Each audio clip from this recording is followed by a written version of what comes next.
দেখেন চোরের মানুষ একদম কাছে, বাচ্চারা আমছিলে না, খুব কাছে পরিবেশ সুন্দর। এই যে মুরগি পালা এই জায়গায়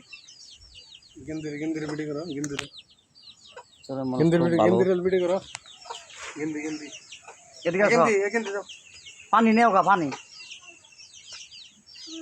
নাই।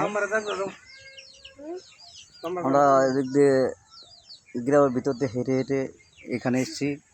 খুব গরম করতেছে, ক্লান্ত হয়ে গেছি, পানি খাইতে চাইতেছি। বাড়িতে কোনো লোকজন থাকে না, সব মাঠে মাঠে কাজ করতে যায়। দুই মা এনে অনেক চরের মধ্যে হাঁটাহাঁটি করছি, গরম লাগতেছে খুব। গাছে আম ধরছে, দেখেন কি সুন্দর ওয়াও পরিবেশ। চরের মানুষের জীবন আসলে খুব কষ্টের, কিন্তু তারা অনেক সুখে আছে। প্রাকৃতিক দৃশ্য, এরকম খোলামেলা হাওয়া হচ্ছে যখন তখন।